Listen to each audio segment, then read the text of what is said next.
Hello guys, welcome back to Sociology classes BA part 3rd Sociology second paper. Today our topic is critical evolution. Okay, समालोचनात्मक मूल्यांकन किसके अनुसार? Raymond arrow के अनुसार. Okay, सामाजिक विज्ञानों में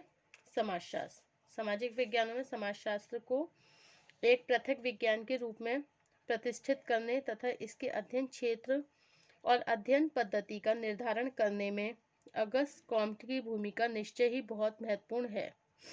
इसमें कोई संदेह नहीं है कि कॉम्ट ने प्रत्यक्षवाद के रूप में सामाजिक घटनाओं का वैज्ञानिक अध्ययन करने के लिए जिस दृष्टिकोण को विकसित किया उसे आज तक किसी न किसी रूप में समाजशास्त्रियों द्वारा मान्यताएं दी जाती रही है. Okay, according to Raymond Aron, Auguste Comte को दार्शनिकों में समाजशास्त्री और समाजशास्त्री में दार्शनिक कहा जाता है. ओके, ऑगस्ट कॉम्ट को दार्शनिकों में समाजशास्त्री और समाजशास्त्री में दार्शनिक कहा जाता है.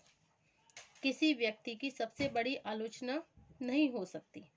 सामाजिक घटनाओं का अध्ययन करने के लिए कॉम्ट ने जिस प्रत्यक्षवादी पद्धति का सुझाव दिया उसे स्पष्ट करने के बाद भी कॉम्ट नैतिकता और बौद्धिकता तथा धर्म और विज्ञान के जाल कुछ इस तरह उलझ गए हैं कि कुछ विद्वानों के यह कहने के लिए विवश होना पड़ा कि प्रत्यक्षवाद का जन्मदाता ही सबसे अधिक अवैज्ञानिक बन गया. अकॉर्डिंग टू तीमरशेफ, कॉम्ट ने दृढ़ता से यह मान लिया कि धर्म ही समाज का प्रमुख स्तंभ है. ओके, लेकिन एक धार्मिक विचारक के रूप में भी कोई ऐसी योजना नहीं दे सके जिसे व्यवहारिक और वैज्ञानिक कहा जा सके. इस तथ्य को दूसरे ढंग से स्पष्ट करते हुए J.S. मिल ने लिखा है कि कॉम्ट ने सामाजिक पुनर्निर्माण के बारे में जो विचार प्रस्तुत किए हैं उनमें किसी तरह की तार्किकता नहीं है.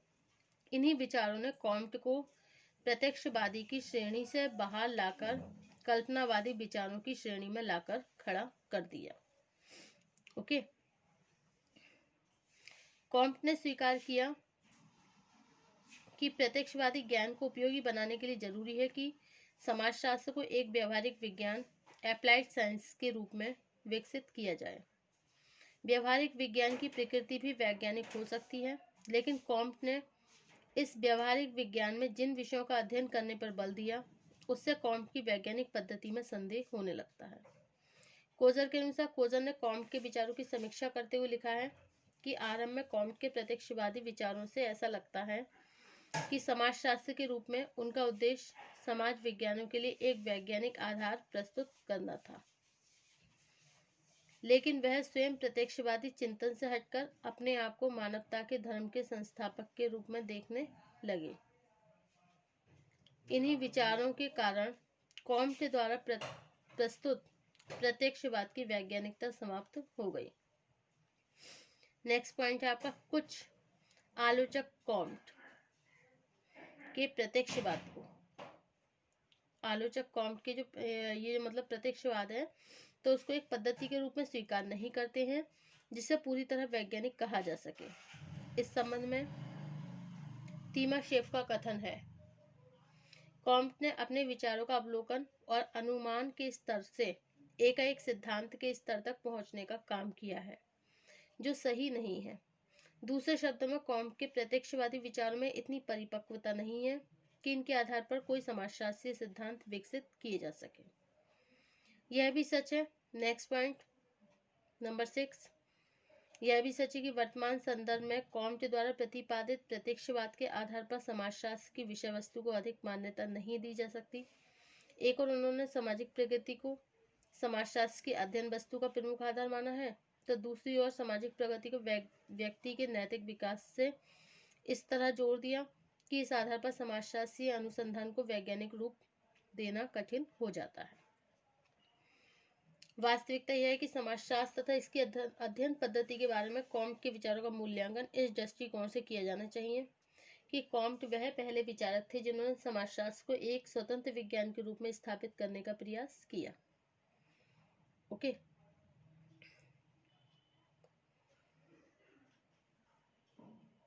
जिस समय समाजशास्त्र के अध्ययन विषय और अध्ययन पद्धति के बारे में कोई विचार उपलब्ध नहीं थे.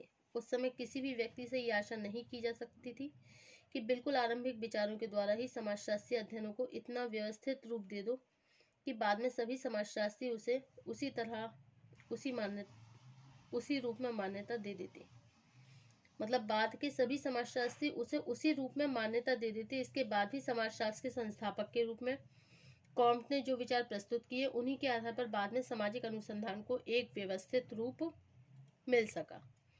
ओके, अब नेक्स्ट पॉइंट है हमारा दुर्खिम का प्रत्यक्षवाद सामाजिक तथ्य, positivism of Durkheim, social fact. Okay,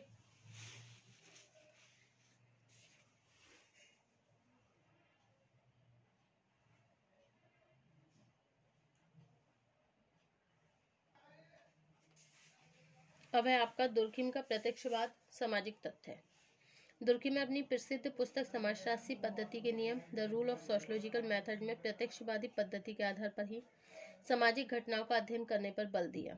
इसके बाद दुर्खिम द्वारा प्रस्तुत प्रत्यक्षवादी पद्धति की प्रकृति कॉम्ट के प्रत्यक्षवाद से कुछ भिन्न थी। दुर्खिम ने बताया कि समाजशास्त्र के अध्ययन की वास्तविक वस्तु सामाजिक तथ्य है। इस दृष्टिकोण से उन्होंने प्रत्यक्षवादी पद्धति को स्पष्ट करने के लिए एक और सामाजिक तथ्यों की प्रकृति को स्पष्ट किया तथा दूसरी ओर उन नियमों का विस्तार से उल्लेख किया जिनकी सहायता से सामाजिक तथ्यों का वैज्ञानिक अध्ययन किया जा सकता है। ओके, अब है सामाजिक तथ्य का अर्थ तथा विशेषताएं, meaning and characteristics of social fact. Okay, देखिए दुर्खिम के अनुसार सामाजिक घटनाओं का वैज्ञानिक अध्ययन करने के लिए सबसे पहले यह जानना जरूरी है कि किन सामाजिक घटनाओं को हम सामाजिक तथ्य कहते हैं। कोई व्यक्ति या समूह अपने चारों ओर की जिन सामाजिक घटनाओं से प्रभावित होते हैं उन सभी को सामाजिक तथ्य नहीं कहा जा सकता। ओके, सामाजिक तथ्य को परिभाषित करते हुए दुर्खिम ने लिखा है कि सामाजिक तथ्य व्यवहार करने, विचार करने, अनुभव करने या क्रिया करने का कोई भी वह ढंग है जिसका वस्तुनिष्ठ रूप से अवलोकन किया जा सकता है तथा जो व्यक्ति को एक विशेष ढंग से व्यवहार करने को बाध्य करता है। इस दृष्टिकोण से हमारे विभिन्न धार्मिक विश्वास, नैतिक नियम, सामाजिक मूल्य तथा व्यवहार के नियम सामाजिक तथ्य के उदाहरण है। इसे स्पष्ट करते हुए दुर्खिम ने आगे लिखा है कि सामाजिक तथ्यों का संबंध कार्य करने, विचार करने और अनुभव करने के उन सभी तरीकों से है जो व्यक्ति से अधिक महत्वपूर्ण होते हैं तथा अपनी दबाव शक्ति के द्वारा व्यक्ति के व्यवहारों को नियंत्रित करते हैं। इससे स्पष्ट होता है कि सामाजिक तथ्यों की दो विशेषताएं मुख्य हैं। फर्स्ट है एक्सटर्निटी एंड दूसरी है कंस्टेंट। ओके, कंस्टेंट बाह्यता एंड बाध्यता। इन विशेषताओं के आधार पर सामाजिक तथ्यों की प्रकृति को निम्नांकित रूप से हम समझ सकते हैं। फर्स्ट क्या है? फर्स्ट हेडिंग है आपका सामाजिक तथ्य व्यक्ति के बाह्य होते हैं। ओके, प्रत्येक समाज में सामाजिक तथ्यों के रूप में व्यवहार करने के जिन नियम और ढंगों का विकास होता है उनका निर्माण स्वयं व्यक्तियों द्वारा किया जाता है। ओके, और दूसरा क्या है? सामाजिक तथ्यों में बाध्यता का गुण होता है। सामाजिक तथ्य इस दृष्टिकोण से बाध्यताकारी होते हैं कि यह व्यक्ति को विशेष ढंग से विचार करने और व्यवहार करने को बाध्य करते हैं। इनका व्यक्ति पर इतना अधिक दबाव होता है कि वो अपनी इच्छा या अनिच्छा से उनके विरुद्ध नहीं जा सकते। अब है आपका नॉर्मल एंड पैथोलॉजिकल फैक्ट, सामान्य और व्याधिकीय तथ्य। ओके, तो सामाजिक तथ्यों की प्रकृति को स्पष्ट करने के लिए दुर्खिम ने इनके दो प्रकार बताए हैं। पहला क्या है? सामान्य सामाजिक तथ्य और दूसरा क्या है? व्याधिकीय सामाजिक तथ्य। ओके, सामान्य सामाजिक तथ्य में क्या आएगा? दुर्खिम के अनुसार सामान्य सामाजिक तथ्य नॉर्मल सोशल फैक्ट वे हैं जो एक विशेष अवधि में किसी समाज में सामान्य दर में पाए जाते हैं।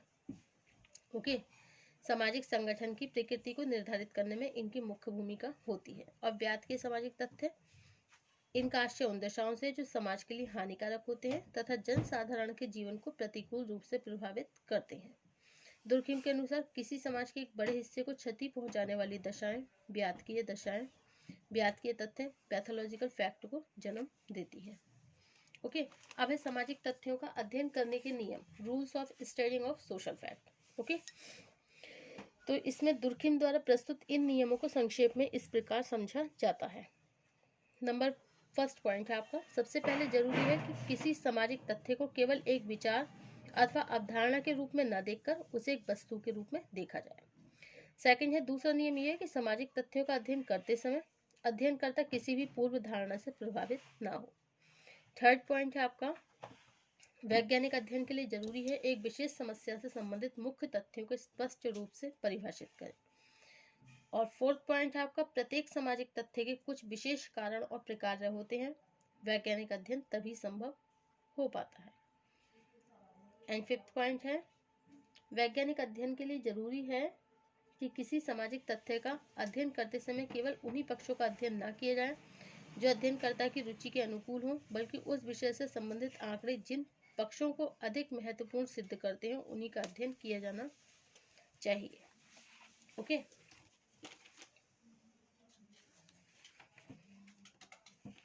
अब हमारा नेक्स्ट टॉपिक होगा प्रघटना शास्त्रीय परिप्रेक्ष्य। Okay, phenomenological perspective. Okay, thank you for watching my YouTube channel. Thank you so much.